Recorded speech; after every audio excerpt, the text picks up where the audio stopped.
15 شوال المکرم غزوہ احد ہوا۔ اسی مناسبت سے انشاءاللہ میں چند باتیں عرض کروں گا۔ حضور نبی کریم صلی اللہ تعالیٰ علیہ وآلہ وبارک وسلم کے اقوال و افعال، آپ کی سیرت طیبہ، آپ کی مبارک سیرت طیبہ، یہ بیان کرنے کا مقصد یہ ہوتا ہے کہ ہم اپنی زندگی میں تبدیلی لائیں۔ بارہا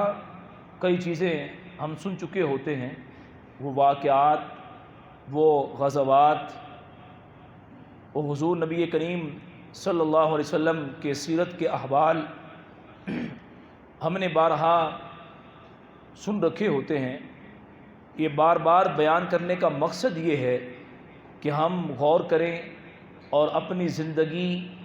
اپنے آقا و مولا صلی اللہ علیہ وآلہ وبارک وسلم کے اسوہ حسنہ کے مطابق ڈھالنے کی کوشش کریں۔ اللہ تبارک و تعالی توفیق عطا فرمائے۔ ہمارے آقا صلی اللہ علیہ وسلم مدینہ طیبہ تشریف لائے اور آپ نے پہلی اسلامی ریاست کی بنیاد رکھی، مدینہ طیبہ۔ انصار مدینہ جو مدینہ میں رہنے والے تھے، وہ حضور نبی کریم صلی اللہ علیہ وسلم پر انہوں نے اپنا سب کچھ قربان کر دیا، اپنے مال حضور کی خدمت میں پیش کر دیے اور اپنی جانیں بھی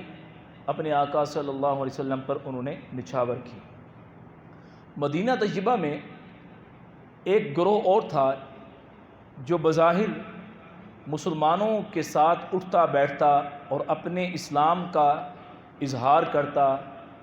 اور مسلمانوں سے کہتا ہم تمہارے ساتھ ہیں، مسلمان ہیں، نمازوں میں ساتھ ہوتے اور دیگر معاملات میں ساتھ ہوتے، لیکن وہ اسلام ان کے دل میں نہیں تھا، ان کے دل میں کفر تھا، اور وہ اسی کوشش میں رہتے کہ ہمیں موقع ملے اور ہم اسلام کو نقصان پہنچائیں۔ انہیں مدینہ طیبہ کے اندر اپنی سرداری، اپنا رعب اور دبدبہ، اپنا کنٹرول، اپنا جو ایک سوشل ان کا سٹیٹس تھا، وہ معاشی تسلط انہیں خطرے میں نظر آ رہا تھا کہ اگر مسلمان یہاں پر رہے اور بڑھتے رہے تو پھر یہاں سے ہمارا صفایا ہو جائے گا۔ وہ گروہ یوں سمجھ لیں کہ وہ مسلمانوں کے اندر رہ کر مسلمانوں کو نقصان پہنچا رہا تھا، اور خارجی جو دشمن تھا وہ تو بالکل واضح تھا، مشرکین مکہ۔ تو انہوں نے جب دیکھا کہ مسلمان مدینہ طیبہ کے اندر انہوں نے ریاست کی بنیاد رکھ دی ہے اور یہ روز بروز مضبوط سے مضبوط ہوتے چلے جا رہے ہیں، تو انہوں نے پھر مسلمانوں کی طاقت کو توڑنے کے لیے، مسلمانوں کے غلبے کو ختم کرنے کے لیے انہوں نے کوشش شروع کی، اور اس سلسلے میں جو ان کی پہلی اور بڑی اسلام کے خلاف کوشش تھی وہ غزوہ بدر ہے۔ 2 ہجری میں غزوہ بدر ہوا، اور اللہ تبارک و تعالیٰ نے اپنے حبیب لبیب صلی اللہ تعالیٰ علیہ وآلہ وبارک وسلم اور آپ کے جانثاران کو عظیم الشان کامیابی عطا فرمائی۔ رمضان المبارک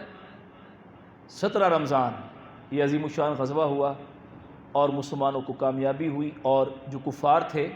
وہ خائب و خاسر ہوئے، ذلت آمیز شکست ہوئی۔ ان کا جو سردار تھا، بلکہ کئی سردار اس غزوے میں مارے گئے، 70 قتل ہوئے اور 70 ہی قیدی بنا دیے گئے،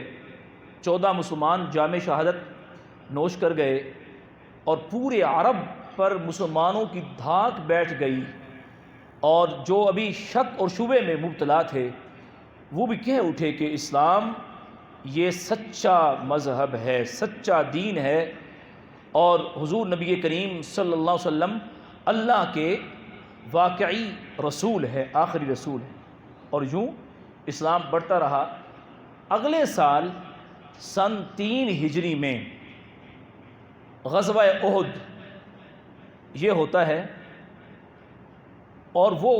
بدر کی شکست کا بدلہ لینے کے لیے وہ احد میں آئے۔ انہوں نے پیغام بھیجا کہ ہم لڑنے کے لیے آ رہے ہیں، اور باقاعدہ انہوں نے ایک بہت بڑا لشکر تیار کیا۔ 3000 کا لشکر تھا ان کا، اور بعض روایت میں اس سے بھی زائد ملتا ہے۔ اور وہ اپنے اس ارادے سے آئے تھے کہ جو ان کے لوگ قتل ہو گئے ان کا ہم نے بدلہ لینا ہے، اور ہم نے اب کی بار ان کو بالکل جڑ سے اکھاڑ دینا ہے۔ ہمارے آقا صلی اللہ علیہ وسلم اپنے رفقاء کے ساتھ مدینہ طیبہ سے روانہ ہوئے۔ جب مدینہ طیبہ سے روانہ ہوئے، جمعہ کا دن تھا، آپ نے جمعہ نماز ادا فرمائی، اور اس کے بعد یہ لشکر مدینہ طیبہ سے احد کی طرف روانہ ہوا۔ احد میں کفار نے پڑاؤ کیا ہوا تھا۔ احد یہ مدینہ طیبہ سے قریب ہی ہے، جو مدینہ طیبہ گئے ہیں الحمدللہ، وہاں حاضری ان کی ہوئی تو چند میل کی مسافت پر ہے۔ تو جب مدینہ طیبہ سے ہمارے آقا صلی اللہ علیہ وسلم اپنے رفقاء کے ساتھ روانہ ہوئے تو 1000 افراد تھے تقریباً۔ تو راستے میں عبداللہ بن ابی جو منافق تھا، وہ اپنے ساتھیوں کے ساتھ جو منافقین تھے وہ الگ ہو گیا۔ 300 لوگوں کو لے کر وہ الگ ہو گیا، باقی رہ گئے 700۔ وہ 700 حضور نبی کریم صلی اللہ علیہ وسلم کے مخلصین ساتھی، ہمارے پیارے آقا صلی اللہ علیہ وسلم کے پیارے صحابہ، وہ آپ صلی اللہ علیہ وسلم کے ساتھ احد میں گئے۔ ہمارے آقا صلی اللہ علیہ وسلم نے 40 صحابہ کی ایک جماعت کو احد کے دامن میں ایک درہ تھا وہاں پر متعین کیا کہ یہاں پر تم نے ٹھہرے رہنا ہے۔ وہ تیر انداز تھے، اور اس جانب سے دشمن ہم پر حملہ نہ کرے، اور یہ درہ تم نے چھوڑنا نہیں ہے جب تک میں نہ کہوں، کسی صورت بھی تم نے یہ جگہ چھوڑنی نہیں ہے۔ اور حضور نبی کریم صلی اللہ علیہ وسلم پھر میدان میں تشریف لائے۔ 15 شوال یہ تاریخ تھی، ہفتے کا دن تھا جب یہ معرکہ ہوا، معرکہ احد۔ جنگ شروع ہوئی اور بڑی گھمسان کی جنگ ہوئی۔ اولاً اللہ تبارک و تعالیٰ نے مسلمانوں کو کامیابی عطا فرمائی، اور دشمن پسپا ہو گیا، کفار پسپا ہو کے پیچھے ہٹے، دوڑے،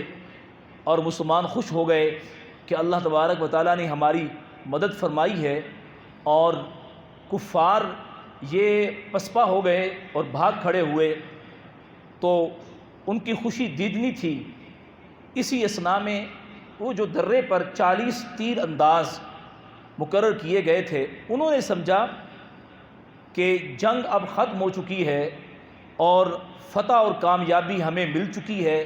انہوں نے اپنی آنکھوں سے دیکھا کہ دشمن دوڑتا ہوا جا رہا ہے اور مسلمان وہ خوش ہیں، تو اس کا مطلب یہی ہے کہ جنگ اب مکمل ہو چکی، دشمن بھاگ چکا۔ تو انہیں ان کے ذہن میں یہ بات نہ رہی کہ ہمارے آقا صلی اللہ علیہ وسلم نے ہمیں منع کیا تھا اور ہم نے یہاں سے ہلنا نہیں ہے، یہیں پر رہنا ہے۔ جو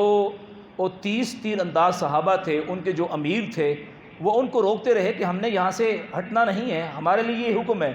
تو انہوں نے کہا کہ جس مقصد کے لیے ہمیں یہاں پر متعین کیا گیا تھا وہ تو مقصد پورا ہو گیا، جنگ مکمل ہو گئی، تو لہٰذا وہ چلے گئے، اور یوں وہ درہ خالی ہو گیا۔ اور پھر چند ایک لوگ، اب جو امیر قافلہ تھے اس وقت، ان کے ساتھ چند ایک رہے، باقی وہاں سے اتر کے صحابہ کے ساتھ شامل ہوئے۔ تو پھر دشمنوں نے پلٹ کے وہاں سے اس سائڈ سے حملہ کیا، اور جو وہاں پر باقی بچے ہوئے تھے وہ شہید ہو گئے۔ اور پھر انہوں نے اس جانب سے پیچھے سے جب حملہ کیا تو مسلمان اس حملے کا کتاب نہ لا سکے اور بہت نقصان ہوا، اور پھر بڑی تیزی کے ساتھ صحابہ کرام علیہ رضوان کی شہادتیں ہوئیں اور بھگدڑ مچ گئی، اور جو ابھی کچھ لمحے پہلے اور فتح کی کیفیت تھی، مسلمان خوش تھے، اب سما کچھ اور تھا کہ دشمن جو ہے وہ چاروں طرف سے مسلمانوں کو گھیر چکا تھا اور مسلمانوں کو وہ بڑی تیزی کے ساتھ شہید کر رہے تھے۔ یہاں ایک بات قابل توجہ رہے، بعض لوگ یہ کہتے ہیں کہ وہ 40 تیر انداز جو درے پر متعین تھے،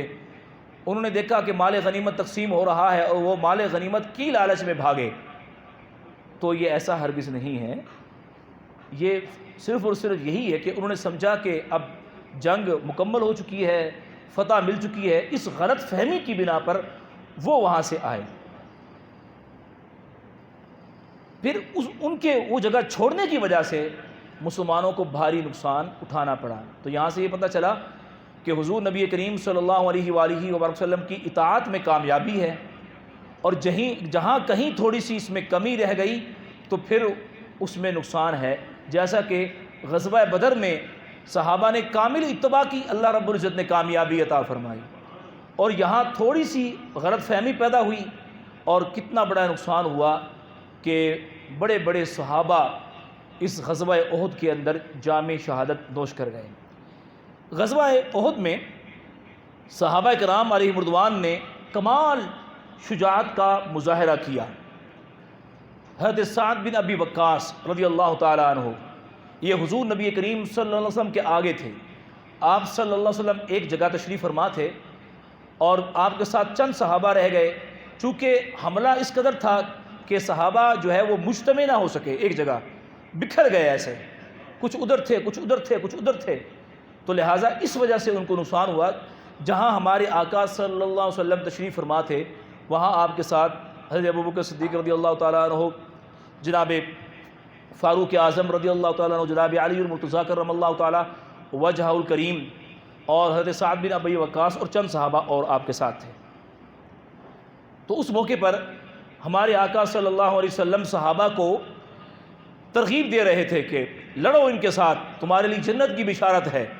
بلکہ ہمارے آقا صلی اللہ علیہ وسلم پر حملہ کرنے کے لیے جب دشمن قریب آئے تو آپ صلی اللہ علیہ وسلم اپنے مبارک ہاتھوں سے تیر اٹھاتے اور سعد بن ابی وقاص رضی اللہ تعالیٰ عنہ کو عطا فرماتے اور فرماتے، اے سعد، تجھ پر میری ماں اور میرا باپ قربان ہو جائے، ان کافروں کو تیر مارو۔ یہ الفاظ ہمارے آقا نے کسی اور کے لیے نہیں کہے، فرمایا فدا کا امی و ابی، یا سعد، اے سعد، تجھ پر میرے ماں باپ فدا ہو جائیں، دشمن پر تیر پھینکو اور دفاع کرو۔ آپ اپنے آقا صلی اللہ علیہ وسلم کے ہاتھوں سے وہ تیر لیتے اور دشمن پر وہ تیر برساتے۔ وہاں صحابہ کرام علیہ رضوان نے کمال شجاعت اور بہادری کا مظاہرہ کیا۔ ایک صحابی ہیں ابو دجانہ رضی اللہ تعالی عنہ، وہ حضور نبی کریم صلی اللہ علیہ وآلہ وبارک وسلم کے آگے ڈھال بن گئے۔ کتب سیرت کے اندر لکھا ہوا ہے کہ انہوں نے حضور نبی کریم صلی اللہ علیہ وسلم کا اس قدر دفاع فرمایا کہ ان کے سینے پر، جسم پر اتنے تیر لگے کہ محسوس ایسے ہوتا تھا جیسے وہ سے ہوتی ہے نا جس پہ کنڈے ہوتے ہیں لمبے لمبے، تو وہ دور سے ایسے محسوس ہوتا تھا کہ ان کا چہرہ، ان کا جسم نظر نہیں آتا تھا، تیر پیوست تھے، اتنے تیر۔ حضرت ابو دجانہ رضی اللہ تعالی عنہ جام شہادت نوش کر گئے۔ یہ صحابہ علیہ رضوان نے حضور نبی کریم صلی اللہ علیہ وسلم پر اپنی جانوں کے نذرانے پیش کیے۔ ایک صحابی ہیں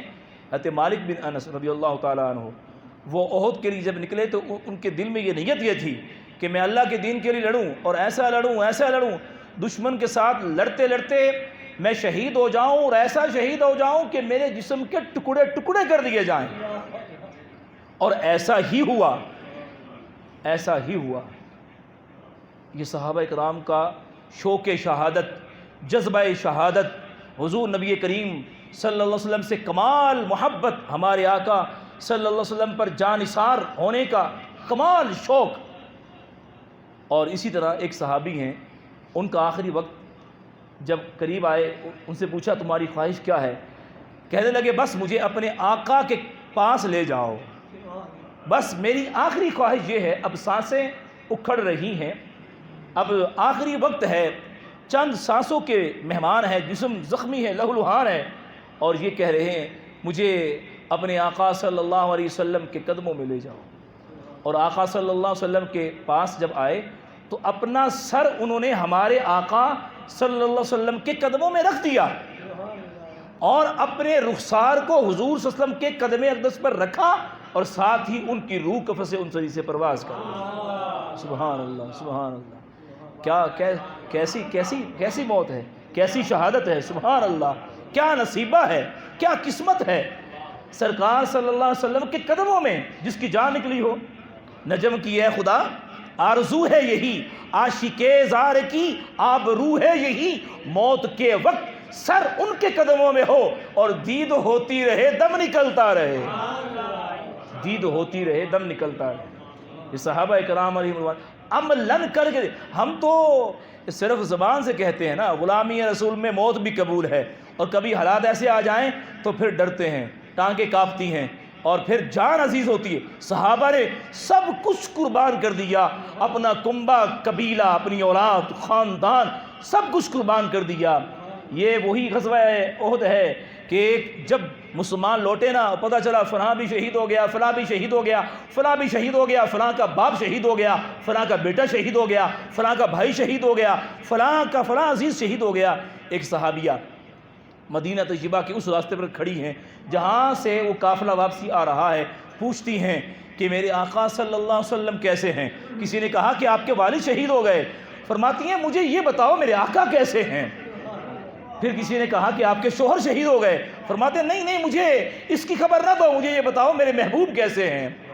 کسی نے کہا کہ آپ کے بیٹے بھی شہید ہو گئے، فرماتے ہیں نہیں مجھے یہ بتاؤ کہ میرے آقا صلی اللہ علیہ وسلم جان عالم کیسے ہیں؟ تو انہوں نے کہا کہ وہ تو ٹھیک ہیں۔ تو فرماتی ہیں کہ اب کوئی غم نہیں ہے، اب مصیبت نہیں ہے، کوئی پریشانی نہیں ہے، آقا حیات ہیں تو سب کچھ ہیں، آقا سے ہی ہماری ساری خوشیاں ہیں۔ یہ صحابہ کی دل کی کیفیت تھی، یہ صحابہ کرام علیہم رضوان کا شوق۔ اور اس غزوہ احد کی جو سب سے بڑی شہادت دین کے لیے ہمارے آقا کی قربانیاں دیکھیں۔ آج تو 1400 سال کے بعد ہم آئے، ہم سے تو نماز نہیں پڑھی جاتی، ہم سے تو روزہ رکھنا مشکل ہو گیا، ہم سے حج فرض ہونے کے باوجود ہم حج کرنے کے لیے نہیں جاتے، ہم رب کے حضور حاضر نہیں ہوتے، ملاوٹ کرتے ہیں، ہم دھوکہ دہی کرتے ہیں، جھوٹ بولتے ہیں، غیبت کرتے ہیں، سود کا لین دین کرتے ہیں۔ میرے آقا صلی اللہ علیہ وسلم نے اس دین کے لیے دیکھو کتنی قربانیاں دی ہیں۔ میرے آقا کے پیارے شفیق چچا سید الشہداء سیدنا امیر حمزہ رضی اللہ تعالی عنہ، آپ بھی اسی جنگ کے اندر، غزوہ احد کے اندر آپ نے جام شہادت نوش کیا ہے، اور ایسے لڑ رہے تھے جیسے شیر ہوتا ہے، کوئی آپ کے سامنے جو بھی سامنے آیا آپ نے اس کو چھوڑا نہیں ہے، اس کو آپ نے فنار کیا ہے، کسی میں دم نہیں تھی کہ آپ کے مقابل آ سکے۔ سید الشہداء سیدنا امیر حمزہ رضی اللہ تعالیٰ عنہ وہ ہیں کہ جب آپ نے اسلام قبول نہیں کیا تھا اس وقت بھی پورے عرب میں آپ کی دھاک تھی، آپ جیسا کوئی پہلوان، آپ جیسا کوئی جنگجو، آپ جیسا کوئی تیر انداز، آپ جیسا کوئی شاہ سوار، آپ جیسا کوئی تلوار زنی کرنے والا کوئی نہ تھا، اور بڑے دراز قد کے اور بڑے حسین و جمیل اور چوڑے سینے والے، ایسے کہ لوگ دیکھیں اور کوئی مقابل آئی نہ۔ یہ اللہ رب العزت نے آپ کو وقار اور وجاہت عطا فرمائی تھی، اور غزوہ احد کے اندر آپ کو کوئی قابو نہیں کر سکتا تھا، کوئی آپ کے مقابل نہیں آ سکتا تھا، وہ تو چھپ کے پیٹھ کے پیچھے سے چھپ کے وار کیا گیا آپ پر، اور اس نے وحشی نے آپ پر ایک چھوٹا نیزہ مارا جس سے آپ زمین پر تشریف لائے اور آپ نے جام شہادت نوش کیا۔ اور آپ کے ساتھ کیا ہوا دیکھو، آپ کی لاش کا مسئلہ کیا گیا، آپ کی لاش کے ساتھ کیا کیا انہوں نے، آپ کے ناک، کان، ہونٹ یہ انہوں نے کاٹ دیے، آپ کا سینہ اقدس چیر کر اس میں سے جگر نکال لیا، آپ کے ہاتھ کاٹ دیے گئے، اتنا ظلم کیا ہمارے آقا صلی اللہ علیہ وآلہ وبارک وسلم۔ جب اپنے چچا کی لاش پر تشریف لائے تو آپ کی آنکھوں سے آنسو بہہ نکلے، اور اتنے آنسو بہے کہ راوی کہتے ہیں کہ اتنا غمگین اپنے آقا صلی اللہ علیہ وسلم کو ہم نے کبھی نہ پہلے دیکھا نہ بعد میں دیکھا، اتنا حزن، اتنا غم اپنے چچا کی شہادت پر۔ اور آپ صلی اللہ علیہ وسلم مسلسل آپ روتے ہی رہے، آپ کی آنکھوں سے آنسو اور تھمے نہیں، یہاں تک کہ حضور نبی کریم صلی اللہ علیہ وسلم جب جنازہ پڑھا رہے تھے سید الشہداء سیدنا امیر حمزہ رضی اللہ تعالیٰ عنہ، اس وقت بھی آپ کی مبارک آنکھوں میں آنسو تھے،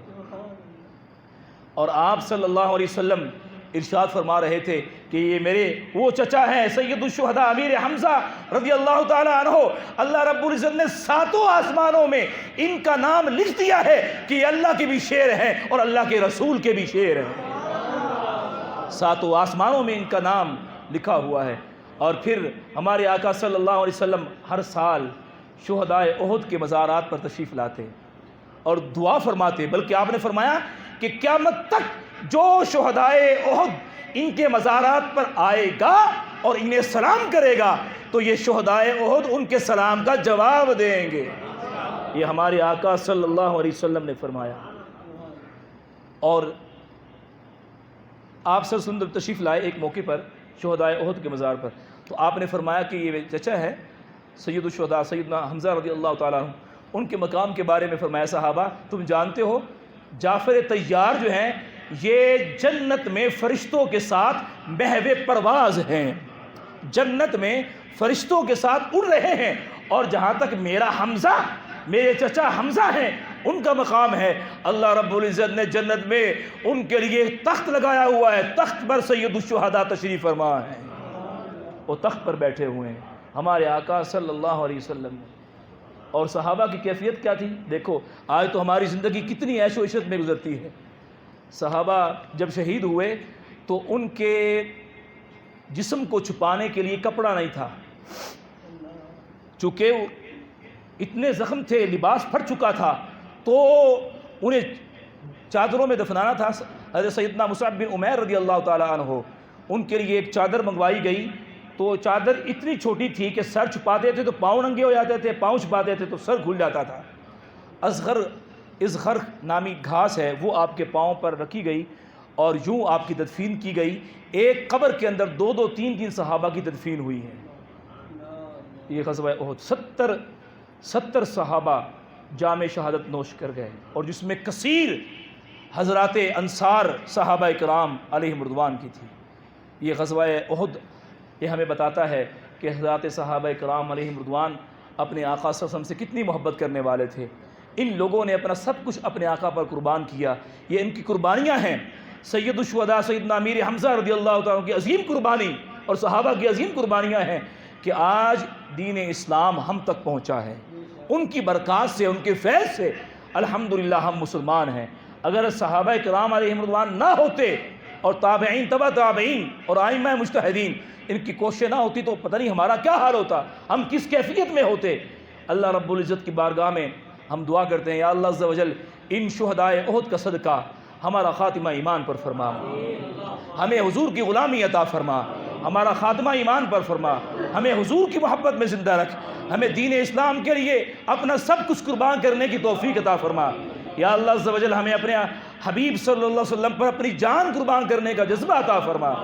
یا اللہ عز و جل ہمارا جینا حضور کے لیے ہو، یا رب العالمین ہمارا مرنا حضور کے لیے ہو۔ یا اللہ عز و جل ہمارے بچوں کے دلوں میں حب رسول پیدا فرما، ہمارے بچوں کو حضور کا عاشق بنا دے۔ یا اللہ عز و جل ہمیں حضور نبی کریم صلی اللہ علیہ وسلم کی غلامی میں قبول فرما، اور کل قیامت میں اپنے آقا صلی اللہ علیہ وسلم کے لواء الحمد تلے ہمیں جگہ عطا فرما۔ آمین بجاہ النبی الامین صلی اللہ علیہ وآلہ وبارک وسلم۔